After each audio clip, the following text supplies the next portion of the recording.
I am sorry आरू, तुम्हारे साथ ये सब मेरी वजह से हो रहा है। ईशानी ने आरू का हाथ पकड़ते हुए कहा। उसकी आंखों में गिल्ट देखकर आरू ने ईशानी को शांत करते हुए कहा, ईशानी तुम ये क्या कर रही हो? तुम्हारी क्या गलती है? अब अगर कोई पागल कुत्ता एक शांति से चल रहे आदमी को काटने लगे तो इसमें उस आदमी की क्या गलती? आरू की कही ये बात सुनकर वहाँ खड़े सभी लोग हंसने लगे। वहाँ खड़ा कोई भी इंसान इस बात को झुठला नहीं सकता था। आरू की कही ये बात में दम था।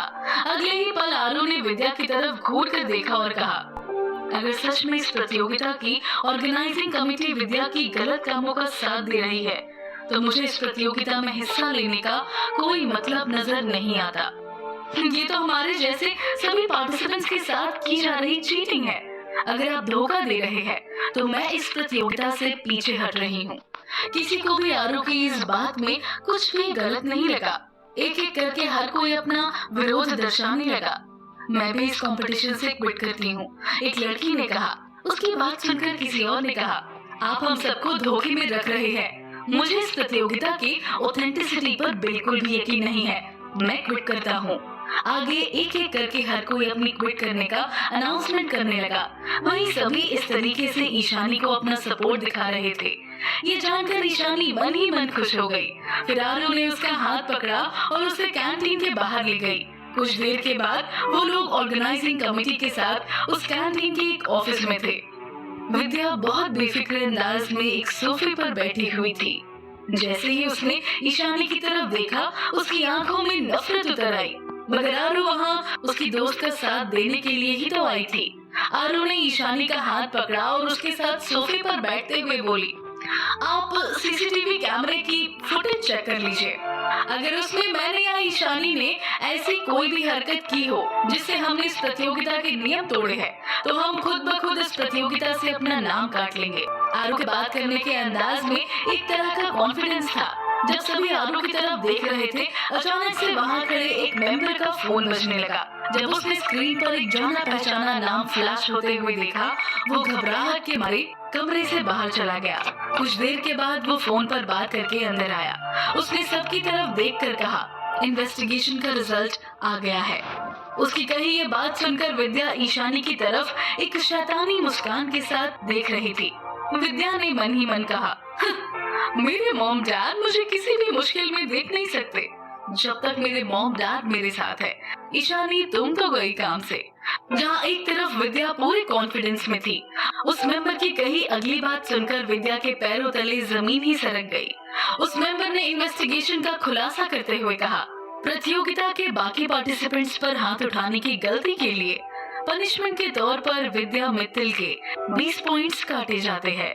इसका मतलब साफ है कि अब विद्या मित्तल बाकी कंटेस्टेंट से 20 पॉइंट्स पीछे हो जाएंगी। उस मेंबर की इस बात को सुनने के बाद वहाँ खड़ा हर इंसान दंग रह गया था। ईशानी और आरू भी हैरानी में एक दूसरे की तरफ देखने लगे। उन दोनों ने इस प्रतियोगिता से अपना नाम कटवाने का पूरा इरादा बना लिया था, लेकिन उन दोनों को कहाँ पता था कि किस्मत उनका साथ देने वाली है। लेकिन इस वक्त कोई था जिसकी पूरी दुनिया हिल गई थी। बड़े ही आराम से सोफे पर बैठी विद्या झट से उठकर खड़ी हुई और चिल्लाते हुए उस मेंबर से बोली, क्या तुम जानते भी हो? क्या बकवास कर रहे हो? पता है मैं कौन हूँ? मेरे मॉम डैड कौन है? अगर नशे में रहकर काम कर रहे हो तो सुधर जाओ। विद्या मित्तल का नाम अगर गलत जगह पर फंसाओगे तो उसका अंजाम अच्छा नहीं होगा। जब विद्या इतना तमाशा कर रही थी, मेंबर शांत खड़ा उसे ही देख रहा था। विद्या के चुप होने के बाद उस मेंबर ने शांत होकर कहा, मिसेस ओबरॉय, मतलब विराट सर की दादी माँ ने कहा है कि अगर आपको कोई भी प्रॉब्लम है तो आप उनसे जाकर बात कर लीजिए। हम अपना काम ही कर रहे हैं मैडम। इस प्रतियोगिता को पूरी तरह से ऑथेंटिक रखना ही हमारा काम है। कमेटी मेंबर की ये बात सुनकर विद्या पूरी तरह से हेल्पलेस हो गई थी। वो किसी को भी चैलेंज कर सकती थी, मगर अब जब खुद विराज की दादी माँ ने अपना फैसला सुना दिया था तो विद्या की मुंह खोलने की क्या ही हैसियत थी। ईशानी भी दंग रह गई थी। उसने कभी नहीं सोचा था कि विराज की दादी माँ उसकी तरफदारी करेंगी। विद्या ने गुस्से में ईशानी की तरफ देखा और उसे धमकाते हुए कहा, ईशानी, ये सब तुम्हारी वजह से हो रहा है। अब बस तुम देखती जाओ कि मैं क्या करती हूँ। अब अपनी ये बात कहते हुए विद्या ने टेबल पर रखा कांच का ग्लास गुस्से में जमीन पर फेंका और पैर पटकते हुए वहां से चली गई। विद्या की बातों को नजरअंदाज करते हुए ईशानी ने उस कमेटी मेंबर की तरफ देखा और हल्की मुस्कान के साथ कहा, आपके कोऑपरेशन के लिए थैंक यू सो मच, हम भी चलते हैं। ईशानी की इस बात को सुनकर उस मेंबर ने ईशानी से कहा, आप थोड़ी देर रुक जाइए। उनकी ये बात सुनकर ईशानी के चेहरे पर थोड़ी सी घबराहट झलकने लगी। कमेटी मेंबर ने कहा, आप घबराइए मत, परेशान होने की कोई बात नहीं है। आपको इस सब से गुजरना पड़ा, इसके लिए हम आपको कंपनसेट करना चाहते हैं। ये फोन लीजिए, आप जिसे भी चाहे कॉल कर सकती है। ईशानी ने उस मेंबर के हाथों से फोन ले लिया। आरू ने उसे बाहर जाने का इशारा किया। अब उस कमरे में ईशानी अकेली ही थी। इस दुनिया में ईशानी के पापा नहीं थे, उसकी माँ का कोई अता पता नहीं था। करण इस वक्त जर्मनी में ट्रीटमेंट ले रहा था और विराज के साथ ईशानी का रिश्ता एक बहुत ही नाजुक मोड़ पर था। इसलिए किसे कॉल करना चाहिए, ये बात ईशानी की समझ में नहीं आ रहा था। काफी सोचने के बाद ईशानी ने विराज की दादी माँ को कॉल किया। आफ्टर ऑल, अगर वो ना होती तो आज ईशानी इस मुसीबत से बाहर नहीं निकल पाती। हाय ईशानी बेटा, बोलो, इतने दिनों बाद तुमने मुझे कैसे याद किया? नौकर ने जब दादी माँ को फोन दिया तो उन्होंने ईशानी से कहा। इतने दिनों बाद उनकी आवाज सुनकर ईशानी के चेहरे पर एक मुस्कान थी।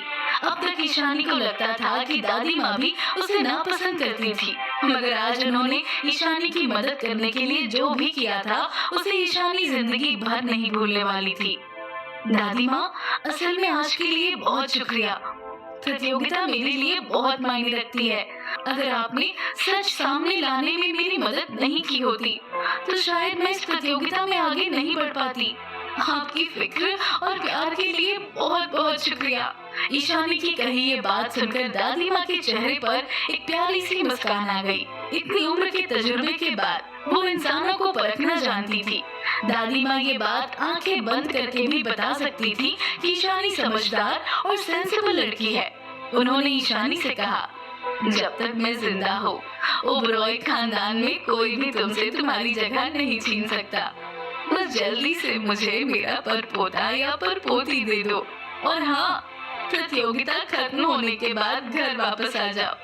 तुम्हारा घर वही है जहाँ तुम और विराज साथ हो। समझ में आ रहा है ना? ईशानी ने दादी माँ की कही बात पर तुरंत हामी भर दी। जब ईशानी उस कमरे से बाहर आई, आरू उसका इंतजार कर रही थी। आरू ने देखा कि ईशानी की आंखें थोड़ी लाल है।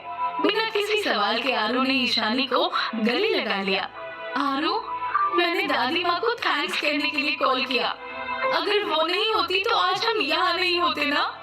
ईशानी काफी इमोशनल होकर ये बात कर रही थी। आरू ने उसकी पीठ पर हाथ सहलाते हुए ईशानी को कंफर्ट किया। तुमने सही किया ईशानी, तुम्हारी फैमिलीज में चाहे जो भी मसले चल रहे हो, मगर आज उन्होंने जो किया है उसके बाद तुम्हारा उन्हें कॉल करना लाजमी था। आरू ने कहा। एक दूसरे को कुछ देर तक वैसे ही गले लगाए रखने के बाद ईशानी ने आरू के चेहरे की तरफ देखकर कहा, चलो हम दवाई लगाते हैं, तुम्हारे चेहरे पर चोट आई है, उसके बाद हमें ट्रेनिंग करने भी जाना है। आरू ने ईशानी की बात पर हामी भरी और एक दूसरे को कुछ देर तक वैसे ही गले लगाए रखने के बाद ईशानी ने आरू के चेहरे की तरफ देखकर कहा, चलो हम दवाई लगाते हैं, तुम्हारे चेहरे पर चोट आई है, उसके बाद हमें ट्रेनिंग करने भी जाना है। आरू ने ईशानी की बात पर हामी भरी और दोनों वहाँ से चली गई। दूसरी तरफ न जाने विराज कितनी देर से यहाँ से वहाँ घूम रहा था। बार बार उसकी नजर अपने फोन के स्क्रीन पर ही थी। जब रिकी और विकी ने देखा कि वो इतना बेचैन हो रहा है तो उन्होंने विराज को रोकते हुए कहा, तुम्हारे इधर उधर घूमने से ईशानी तुम्हें कॉल नहीं करने वाली है। अगर अब तक उसने कॉल नहीं किया है तो इशारा साफ है तुम उसके लिए जरूरी नहीं हो। रिकी की कही ये बात सुनकर विराज ने गुस्से में घूर कर उसे देखा।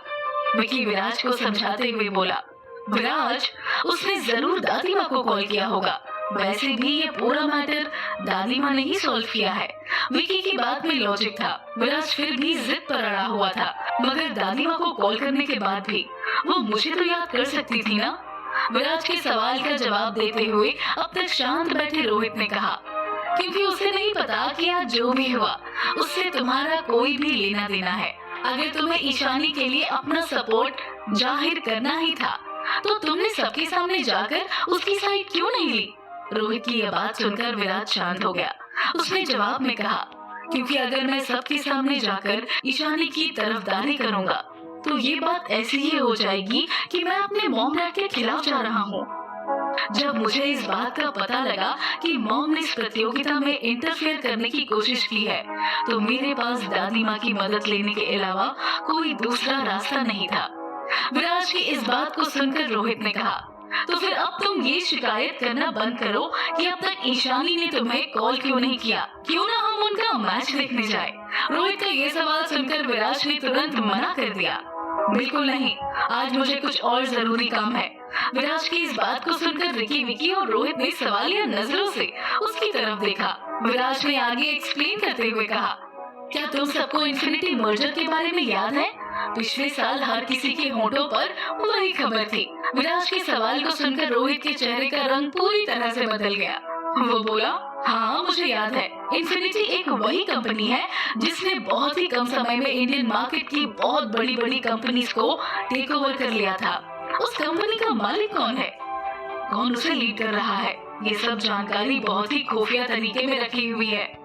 रोहित की बात पर हामी भरते हुए विराज ने आगे कहा, इतना भी खुफिया नहीं कि विराज ओबरॉय उसके बारे में पता न लगा सके। इन्फिनिटी का मालिक कोई और नहीं, नमन सिंघल है। इंडिया में आने से पहले ही उसने इंडियन मार्केट में अपना पैर जमाना शुरू कर दिया था। मैं तो बस उसके बड़े से समुद्र से कुछ बाल्टी पानी निकालना चाहता हूँ। अपने आखिरी शब्द कहते हुए विराज के चेहरे पर एक शैतानी मुस्कान थी।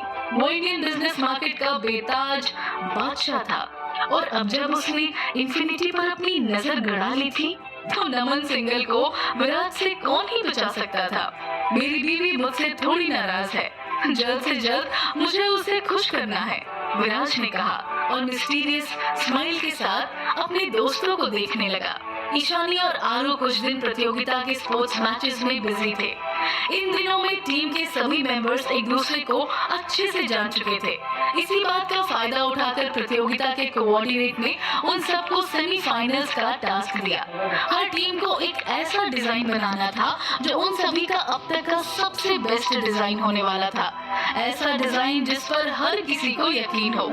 कोऑर्डिनेटर ने बस इतना ही कहा, डिजाइन का थीम क्या होगा, डिजाइन किसके लिए बनाया जाएगा, और बाकी किसी भी तरह की कोई डिटेल्स किसी भी टीम को प्रतियोगिता की ऑर्गेनाइजिंग टीम की तरफ से नहीं दिए गए थे। इस टास्क को पूरा करने के लिए हर टीम में टीम स्पिरिट होना बहुत जरूरी था। हर टीम जानना चाहती थी इस सेमीफाइनल राउंड को कैसे जीत सके। टीम नंबर 5 के सभी मेंबर्स भी काफी चिंता में थे। टीम नंबर 5 के कप्तान को अचानक से कुछ याद आया। उसने आरू की तरफ देखकर कहा, आर्यन, मुझे याद है कि पार्टी वाले दिन मिस्टर खन्ना तुम्हें डिनर पर बुला रहे थे। अब हमें उनकी मदद की जरूरत है, तो तुम्हें उन्हें डिनर पर बुलाना चाहिए। कैप्टन की इस बात पर बाकी सभी ने भी अपना एग्रीमेंट जताया। काफी मना करने के बावजूद भी कोई आरू की एक बात मानने को तैयार नहीं था। उसके पास अब एक यही रास्ता बचा था, और आखिर बेमन से आरू ने रोहित को डिनर पर बुला लिया। रोहित खन्ना इस वक्त हवा में उड़ रहा था। रोहित के हिसाब से फाइनली आरू भी बाकी लड़कियों की तरह उसके पीछे पागल होने लगी थी। अब रोहित का शर्त जीतने का दिन बहुत करीब नजर आ रहा था, लेकिन इस वक्त उसकी खुशी ज्यादा देर तक टिक नहीं पाई, क्योंकि रोहित के अलावा उस प्रेसिडेंशियल स्वीट में बैठा हर कोई डिनर पर जाने के लिए तैयारी करने लगा था। विराज ने रिकी और विकी से सवाल करते हुए कहा, तुम्हें क्या लगता है ईशानी से मिलने के लिए मुझे क्या पहनना चाहिए? मेरी ईशानी स्टाइलिस्ट है, तो मैं चाहता हूँ कि मैं उसके सामने एक परफेक्ट लुक में जाऊँ। विराज के सवाल को सुनकर विकी और विकी उसे कुछ कपड़े सजेस्ट करने लगे। रोहित को समझ नहीं आ रहा था कि जब ये न्योता सिर्फ उसके लिए था, तो ये बाकी तीनों इतने एक्साइटेड क्यों हो रहे थे? तुम तीनों से किसने कहा कि तुम लोग भी मेरे साथ डिनर पर आ रहे हो? रोहित ने सवाल करते हुए विराज और विकी से कहा, मगर उन तीनों ने पूरी विकी अपना काम कंटिन्यू करते हुए बोला। अब रोहित का सब्र जवाब दे गया था। उसने अपने तीनों दोस्तों की तरफ देखकर कहा, ओह हेलो, आरू ने मुझे इनवाइट किया है, तो तुम तीनों मेरे साथ नहीं आ सकते, समझ गए? रोहित के इस रिजेक्शन पर क्या होगा विराज, रिकी और विकी का जवाब? कैसा रहेगा टीम नंबर 5 के साथ रोहित और उसके दोस्तों का डिनर? जानने के लिए सुनते रहिए माय सीक्रेट।